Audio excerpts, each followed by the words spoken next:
While she's doing that, I might be able to find these questions as well. I'll paste them in there. Okay, I think we are live, Mr. Jason Foss. Hello, everybody. It is Thursday, just after 1, I think. Let me check the time. 2 minutes late today. Welcome to our HubLive. My name is Elise Hatton, and it is my pleasure to bring another HubLive live to you from the Smart Hub.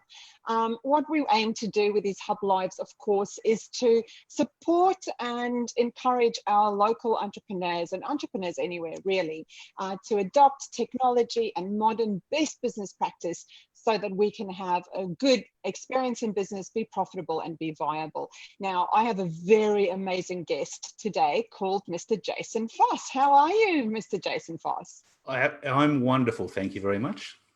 Wonderful. Appropriately caffeinated and everything, you know, not too jittery, not too sleepy.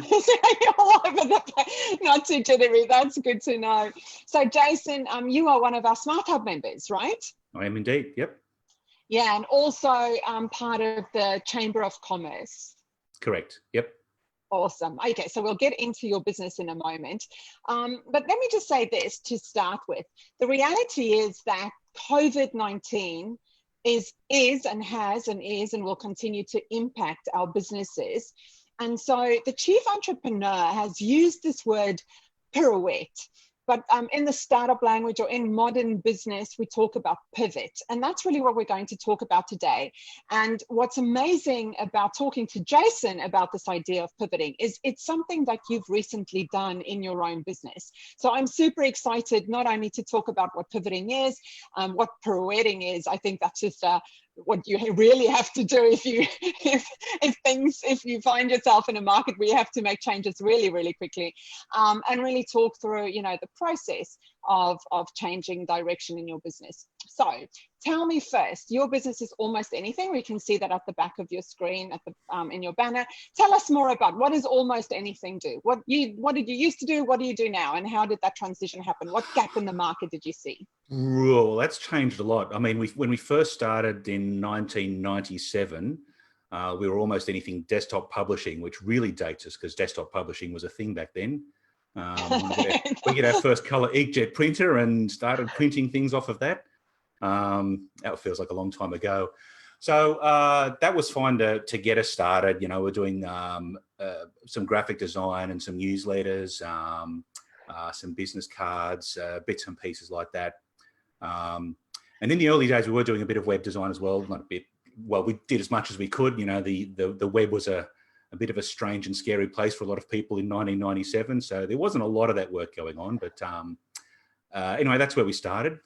And around about 2004, 2005, 2006, that kind of vicinity, we renamed and went through a slight rebrand to Almost Anything Web and Graphic Design, because at that stage, desktop publishing just made us look completely out of date, as can happen sometimes. So it's about 7 years. Is the time frame about 7 years? I'm going to check whether it is, because 1997, 2005. That's about 7 years. Yeah, that one was, but Almost Anything Web and Graphic Design kind of stuck with us for closer to 15 years, I suppose. Oh wow, 2 7-year cycles. Wow. Yeah. Let me just say quickly, hey Ron, hey Talita, thank you so much for joining us. I'm here with Jason Foss. We're talking about what happens when you have to make a change in your business, and really that's called pivoting in the jargon that we use. Please ask us any questions. Jason, are you happy to take digital marketing questions as well? Yeah, far away. Yeah. If I don't know the answer, I'll just pull a stupid face. That's all good. Any digital marketing questions and questions about changing in your business, you know, to a new market, how to position new products and reach new customers, or position yourself differently with existing customers. Any questions like that, please ask in the comments, and we'll ask Mr. Jason Foss. Anyway, sorry, I interrupted you. So 2005 is where we start. Yeah, okay. So we dropped the graphic design, introduced we dropped the desktop publishing, introduced the web and graphic design into the business name.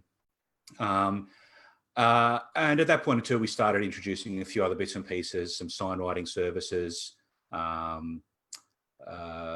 that was just, I guess, that 10-year period, I suppose, around 2005, 2015 was a pretty substantial growth period for us. As you know, the web became much more mainstream in that time. Lots and lots more businesses realized, you know, what they needed to be doing and transitioning away from, you know, spending big money with the yellow pages and the likes of that. And so that was a pretty good period of growth for us, and probably around about, 2014, 15 kind of time span, I suppose. One thing we noticed is that it got to the stage where almost any monkey could put up a website, and I say that in the nicest possible way, but a lot of the really technical things that would hold people back, those walls started to come down. You know, services between, you know, Squarespace and Shopify and Wix and these kind of DIY services started to appear, and the technical barrier came down. But a common thing that we were finding is that the actual, you know, what am I going to put on this website was an area that a lot of businesses struggled with. You know, we'd always ask the question like, why would I buy from you instead of somewhere else? What makes you distinctive or unique? What's, you know, why you? And the majority of business owners would go, I don't know, we're local and we have good service, and all the same cliches were coming out. And we're like, well, that's not different. That's not distinctive. There's nothing unique there. And it got us thinking, there's a real gap here. Like, business owners struggle to answer that question all of the time. So that's when we started doing some research and some upskilling in terms of branding, of figuring out what makes you different, and started putting together workshops based around doing that. And I guess the focus started to move away from the technical side of things. Well, we still do it. You know, the focus started to move away from that to solving these problems that we kept seeing over and over and over again. And I think those problems still exist definitely in our region even today. So being local, you found, saying I am local is not strong enough to get people to buy from you. And we see that all the time. People buying, you know, going to Brisbane for whatever reason to access goods and services, while we have local businesses here who can provide the exact same goods and services, but they haven't been able to clearly explain to their customers why the customers should do business with them. And as you said, setting up the technical tools, if you don't get that bit right, doesn't really matter, because you won't produce a good result. Is that right? Yeah, that's right. I mean, a lot of, you know, there's a lot of websites out there where you can see that a box has been ticked. We've got a website. Tick that box, move on. Yeah. But what's the website doing? Is it producing anything? Like, have we any defined KPIs or results, or what should it be doing? And without those, like, it exists, but it doesn't really serve a purpose. Yeah, absolutely. Hey, Tanya, Tess, Toby. Oh, we have the 3 T's now. T's, that's wonderful. Thank you so much for joining us. 4 T's, Talita. Yeah, that's right. Talita, Tess, Toby, and Tanya. It's so wonderful for you to join us today on Thursday. Ron, if you're still there, you'll have to leave. Pardon? If Ron's still there, he'll have to leave, unless it's Tron. Ryan, invite your friends whose name starts with R. Just, you know how you can tag people on this feed. You have to do that. And Karen, you as well. Thank you so much for joining us. Great to have you here. We're speaking with Jason Foss, and we're talking about transitioning in your business. And so you transitioned from desktop publishing in 2007 to graphic design in 2015. In 1997, 2005 was graphic. And then you started to see the gap in the market where it's almost about strategy, and then the tech tools next. Okay, cool. Yeah. So how did you notice this gap? Was it just by working with your clients? Yeah, it's just about keeping your eyes open. Look, there's plenty of horror stories out there. Like, I don't know how many people know this, but, you know, Xerox invented effectively what's the computer these days. Yeah. Xerox invented the graphical user interface, the mouse, but Xerox still make photocopiers. Like, Microsoft and Apple took that idea and went where they went.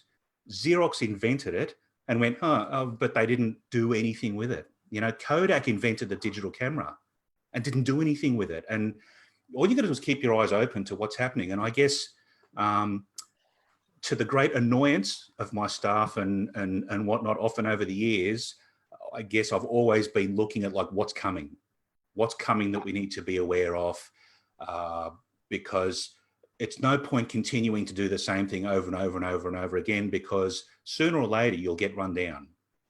And we've seen it happen. You know, Uber's done it to the taxi industry, and iTunes did it to the record industry. And I don't think anybody's immune from this. If you don't keep an eye on what's happening, somebody will run you down. And I was kind of pretty determined to not have that happen. So it's just a case of keeping your eyes open. You know, you're dealing with customers all day, all of the time. What are they saying to you? What problems are they having? And if you start seeing patterns there, do something about it. Like if there's a hole there that you can help them with, then you know, do something about it. And I guess pivoting is the new term for that. But just be aware. Keep your eyes open. So pivoting, essentially, if we can have a go at defining pivoting without having Googled this before, pivoting means what, Jason? I guess I'm doing it now while I think about it. So pivoting is, I guess, changing direction. I just call it changing direction, if you like. So if you're, you know, doing this thing and this is what you do, and you see an opportunity over here and you take advantage of that, you know, you've pivoted to, so changing direction, I'd call that. Okay, so and change of direction based on what you have observed as a market need, as a new market need or a new trend. Now, do you use any tech tools to see what trends are, or it's just in working with your customers that you've been able to spot what the trends are? It's a lot more low tech than that. Low tech, it's just working with customers. Yeah, you know, just listening to what they say, and you know, being aware of when a problem happens. You know, that's good. There's probably are tools out there, but much more low tech than that. There are a couple of tools that I can suggest, maybe just one or two websites. The first one's trendhunter.com, and I think there's one called trends.co.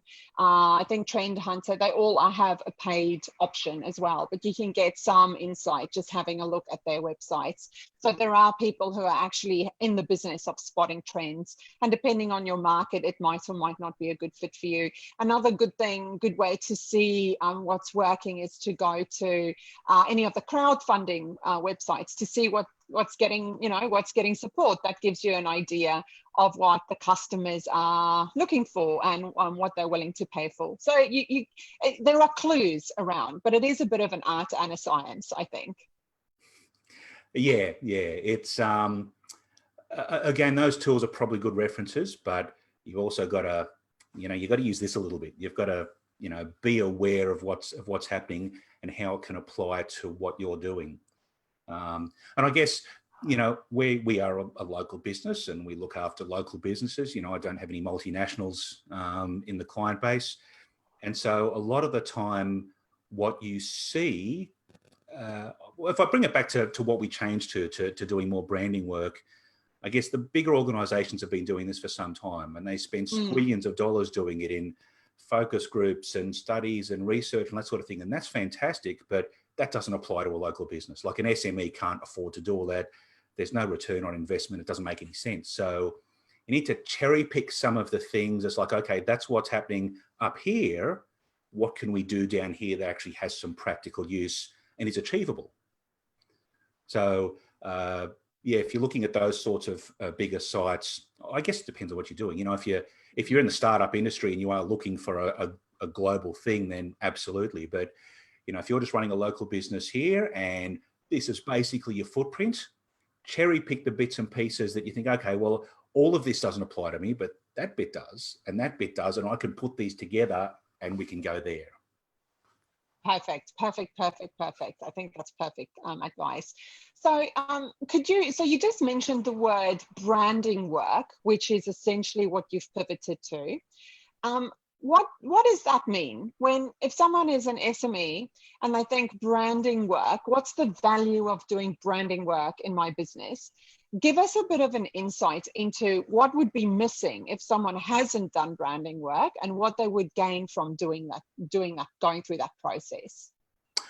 Okay, well, first of all, some definitions out of the way. So when I'm talking about branding work, I'm not talking about a logo and a set of business cards. A Yes. graphic designer cannot do your brand.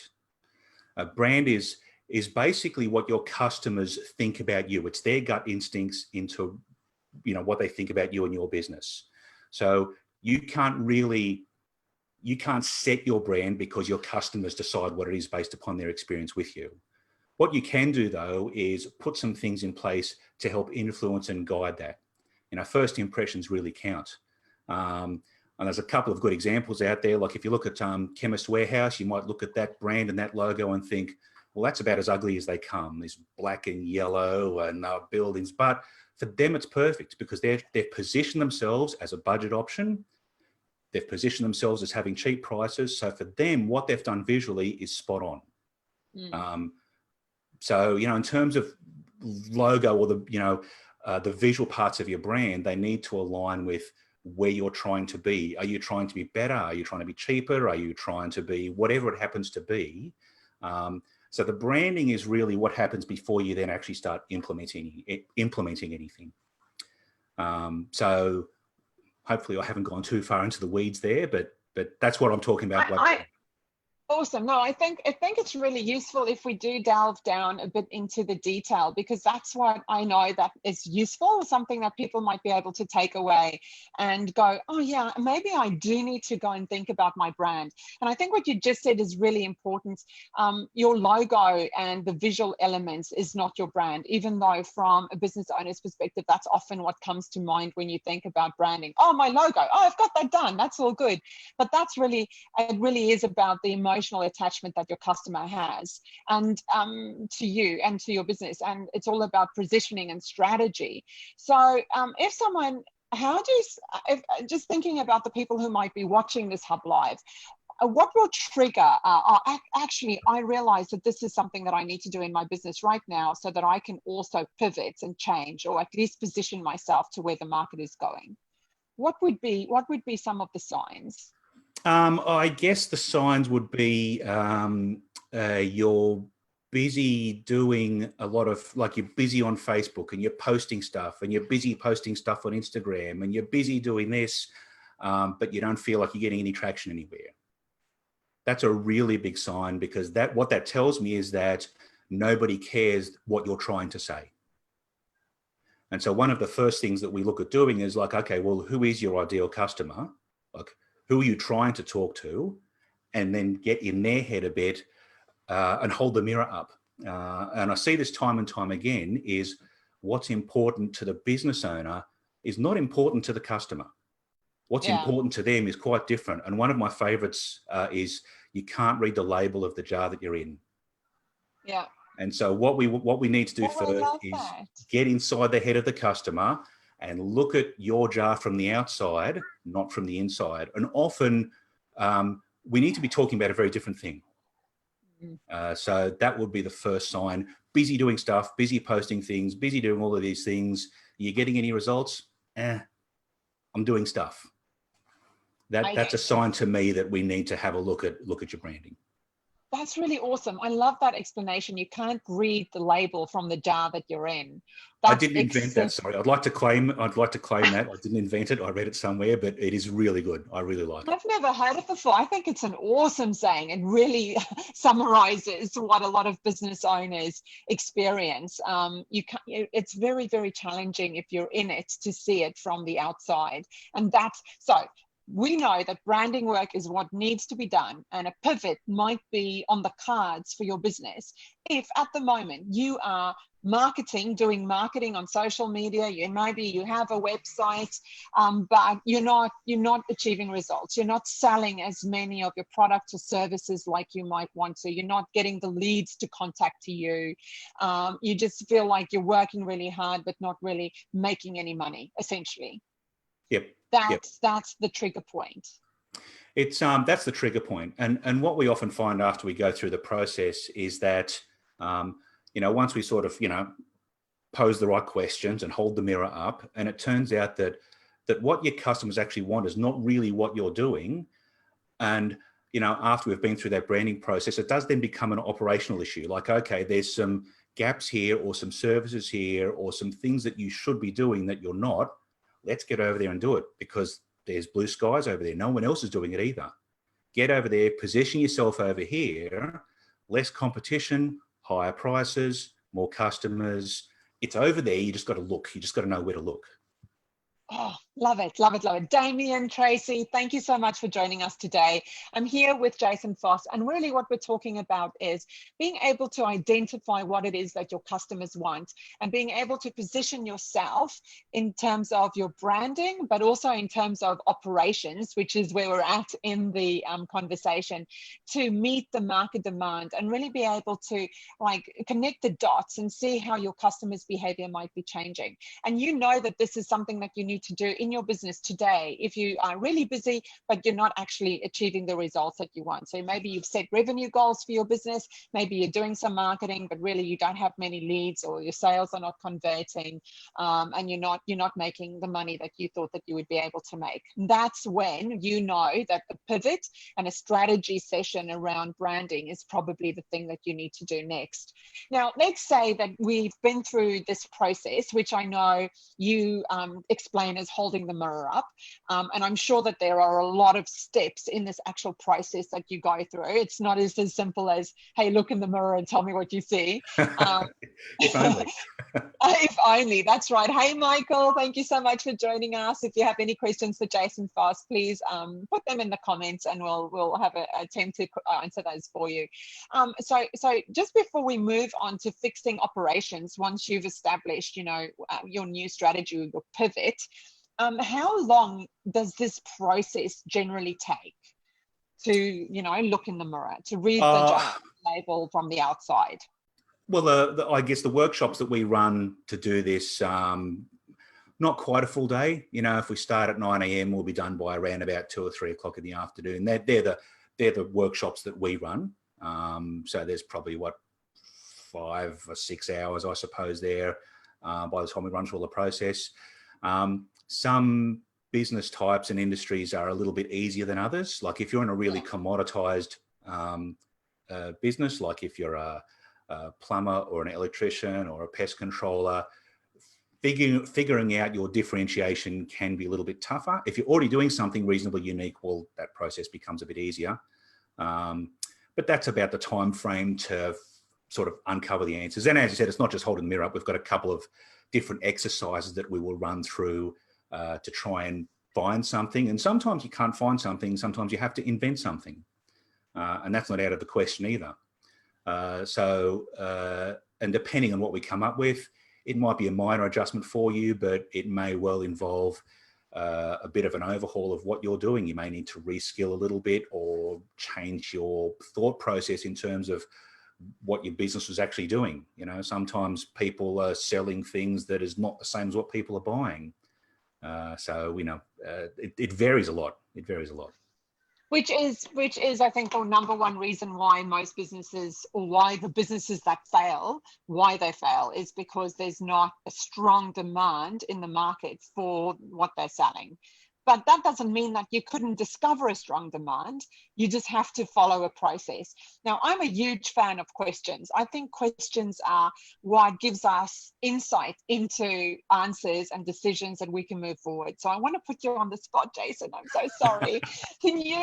Are you willing to share like 3 questions maybe, or even just one question that if someone wanted to start this process, that they could ask themselves and maybe start journaling around trying to understand where to go? 1 or 2 or 3 questions would be so amazing. Okay, well, the first, we always start with figuring out who our customer is, because we need to look at it through their eyes. So the first thing I would do is think about the people who you've been, looking after thus far. Who are your favorites? Who do you want more of? And from their point of view, I guess one of the questions or challenges is they don't know as much as you think they know about what you do. And this is another thing I strike a lot. Oh, I'm in this industry. Everybody in my industry, they knows this. I'm selling widgets to the mines. The purchasing officers already know this. Yeah, no, I'll bet you they don't. So my first question is more of a challenge than a question. I'll bet you your customers don't know anywhere near as much about what you do as you think. And I can put people on the spot. It's like, well, okay, how much do you know about what I do? Because you're my customer. So using your logic, you should know everything about, you should have the same knowledge of me. And of course they don't. My goodness. I That's don't a have the same huge amount of knowledge. aha. So that's a start. Like, challenge yourself there. Assume that your customer knows a lot less than you think they do. Okay. So that's a starting point. From there, questions. What you need to do is think about, from your customer's point of view, why choose you instead of somebody else? And if your first answer is, we're local and we offer good service, you'll find me snoozing in the background because that's about the most boring, undifferentiated thing you can say. You can pick one of those and go deep. So a great example of that was Domino's Pizza. They could have said, yeah, we provide great service. And they drilled that down a bit to, well, we have fast delivery. But no, they went further and said, if it's 30 minutes, it's delivered in 30 minutes or it's free. They went completely over the top, and that was really successful for them. So if all you can think of is, oh yeah, we provide good service, my challenge to you is, yeah, how good and how much you prepared to back it. Yeah. Because if you can't do that, then good service is not a good enough differentiator. I'm still bored. And so I guess whether they're questions or challenges, but there are a couple of things off the top of my head that we could start with. Another one we might look at is, and I would normally play clients a quick video about this. There was a scene in Mad Men. I don't know if you remember that show. I do. In the first season where they were, tobacco advertising had been banned. It's a show about the ad agency in 1960. Yeah, it's pretty sexist. It's amazing. So what they're trying to do is figure out how they're going to advertise cigarettes now that Reader's Digest have said it causes cancer. And Don Draper, the hero of the scene, asks the executives, like, how do you make your cigarettes? And they went through the process, and he said, it's toasted. I'm going to use that. On the blackboard it went. And their response, well, everybody's is toasted. And he said, well, no, everybody else's is poisonous. Yours is toasted. And we call this technique making the invisible visible. So what is it that you do in your business that you just kind of take for granted and you think, well, everybody knows that, everybody does it. Again, that comes back to my challenge earlier. I'll bet you they don't. What can you do what do you do internally that you can actually surface and say, hey guys, this is what we do? Sometimes that can bring some interesting conversations out as well. That's awesome. Okay, so if someone follows this process and they get a notebook and they jot and they journal through that, then that really becomes the foundation of a new messaging and a new positioning for them. Potentially, yeah, potentially. Again, different things work for different businesses and different industries, and the owner of the business, their personality comes into play a lot of this, as a lot of the time as well. But there are a couple of exercises that we'll start to run through. That's awesome. Thank you so much for sharing those. Hey, Matt Doyle, if you have a question for Jason, which I know you know well, please, now is the time to ask that question that you've been wanting to ask. I'm not going to answer Matt's question. I'm not going to answer the question. Jason says, don't even worry about it. It's not happening. How funny. Okay, so once you've established your new positioning, so you decided and you understood that you need to make a change, then how do you transition that internally, operationally? And if you employ people, how do you get them to change with you? Because people generally dislike change. Yeah. Sometimes the change is relatively minor from an operational point of view. It's more a communication thing rather than an operational thing. And if that's the case, it's not too difficult. You just change your communications. You change your website, you change what you're doing on social media. If you're running TV or radio, you change those. So that's pretty straightforward. If it's an operational thing, it's always advantageous, I believe, to have your key staff involved in the strategy workshops as well, because that way they've got a bit of ownership over what's happened, they've contributed. And what we find in those circumstances is operational changes become a lot easier because your staff are a bit invested in the decision as well. They're as excited about the new direction as you are, and they're on board. Whereas if you just kind of, we go into this room and it's all secretive and you come out and say, well, okay, guys, we're all changing this. They're going to go, oh, what? So the more you can involve staff in the process, the easier it is to then pivot and chase a new opportunity. I love that. What do you think about something that I learned really, really early on in my career is that every single person in your business has a perspective that is worth listening to because they are the expert of the little bit of the thing that they do. What is your view on, where do you draw the line? Who should be involved and who shouldn't? I actually love that. That is really true. I would invite everybody, and the people who want to be a part of it can come. If you've got staff that aren't that invested or interested, well, okay, they've been extended the invitation. If they don't come, they don't come. But anybody who kind of wants to, I think, should, because they've all got different perspectives, as you say. They all have different experiences. Especially if you own the business and you've got a few staff, you might find that they have a lot more customer contact than you do these days, and so they probably know a lot more about what's going on than you do a lot of the time. So if it's a group of people, the more the merrier. Diversity of thought and perspective is really, really useful. Otherwise, you get just stuck into this little echo chamber bubble, and you're not getting those new ideas. I love that, which is sometimes challenging for business owners to actually understand that diversity is a good thing, and that when people disagree with you, that's not them necessarily challenging you or your leadership. It's a really good thing because they bring to the table a different side of the picture. So if you imagine a mountain, you might be seeing it from the front, but someone might be seeing it from the top, which will give you a different perspective. But it doesn't mean that the person who's seeing it from the different perspective is wrong. It doesn't mean that you're wrong either.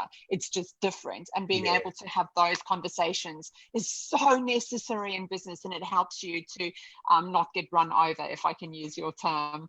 I mean, I love it when in the past, staff and I have had some pretty decent kind of arguments, but I love that because it means they care. Yeah. Like if they didn't argue, we'd have arguments about points of detail and we should do it this way, we should do it that way. If they weren't, if they didn't care, they wouldn't be arguing. The fact that they are arguing, I thought was great. They were always wrong, and I was always right, of course. But, let's just throw that in there. Let's just sit there. Without even watching but it showed me that they cared, and I love that. That's what I wanted. I wanted people to disagree with me. Yeah, that's really great. I love it. Okay, and then also, of course, the added benefit is you have instant buy-in. If someone's given you their opinion and they've been involved and it's a collaborative process, then saying, well, this is what we need to do next, or this is how we need to pivot, or this is how we need to change our messaging, or this is even how we need to change our service delivery. That doesn't become an argument. People don't become passive aggressive. They don't push back against it. Why? Because they've been part of that process and part of that decision making.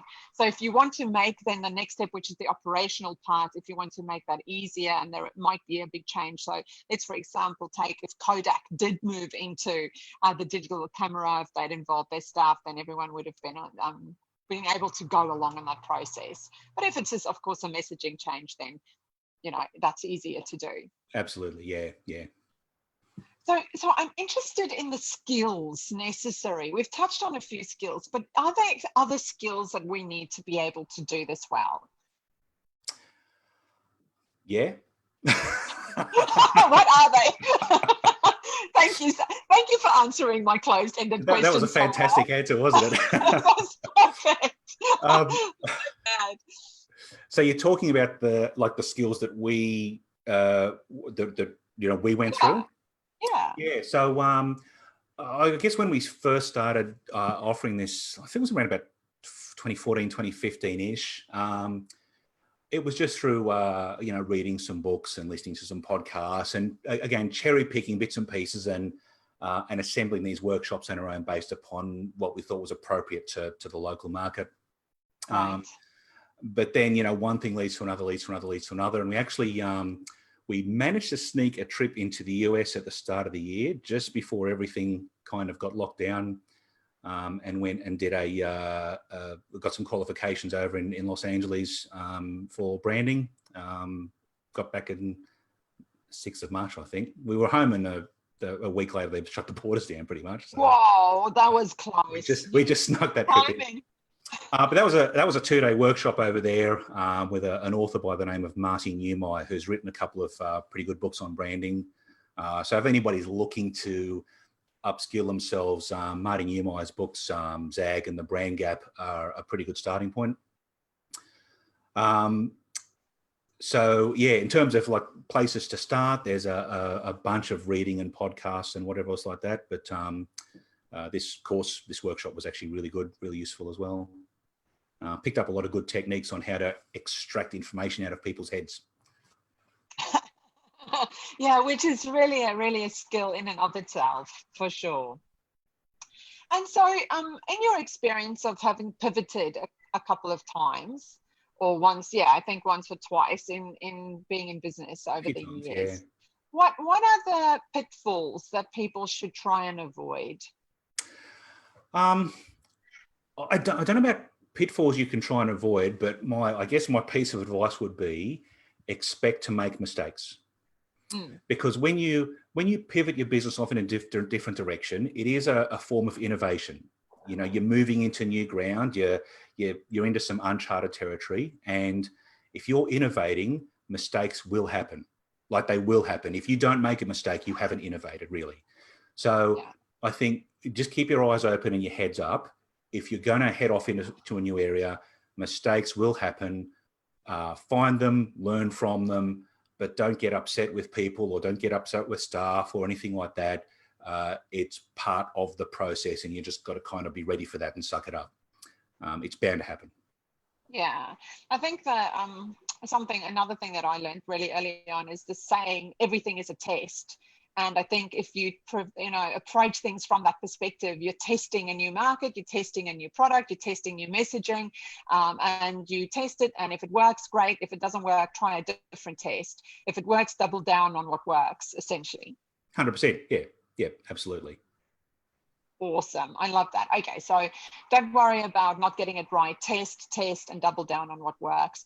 And just before we say goodbye, Jason, is there anything else that you would like to share around pivoting or just branding or business in general?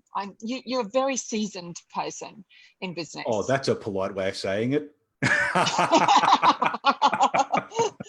No, literally. I mean, if we look at the stats with people who don't make it past the first 5 or 10 years, you've done exceptionally well, and you must have learned a lot of interesting or important business lessons in that time. Yeah, I think I guess some of the mistakes that we made earlier in the piece was trying to do everything ourselves and not getting that external advice. Like, when we first started, and admittedly, money's an issue if you're starting up. You got to bootstrap and do it as cheap as you can. And that was the position that we were in as well when we started. But not going and seeing an accountant and not doing those sorts of things actually, in hindsight, cost us a lot of money and a lot of opportunity. And, if I had my time again, definitely, budgetary constraints aside, if you can get the external advice and get the experts in their fields to help you out, do that where you can, so that you can focus on what it is that you do well,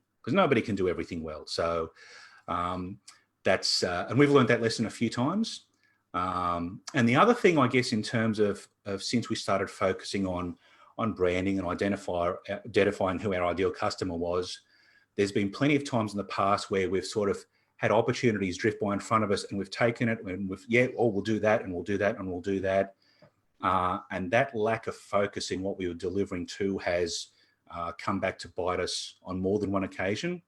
And that's the advantage of having a clear strategy and knowing who you serve and what problems you're solving. If you stick to that, you won't see all the new shiny, we could do that and we could do that. Yeah. And before you know it, you've got this runaway train. So having a clear focus and having that strategy in place can save a lot of heartache as well. That's awesome. So good business advisors, that's a really good idea. Having a clear strategy, and what you say no to is just as important as what you say yes to. Yep. No, yes. Mr. Jason Foss, almost anything. It has been so much fun talking to you this afternoon. Thank you so much for sharing all of your information. If people want to get hold of you, they could just message you on Facebook, or you can private message the Smart Hub, and we can definitely put you in contact with Jason. Hey, Aidan and Dylan, hello and goodbye. We're just in time to the party. for us to wrap it up. Thank you so much. And please join us again next Thursday for our next Hub Live. Thanks, Jason. Thanks, Elise. See ya. See you later. Bye.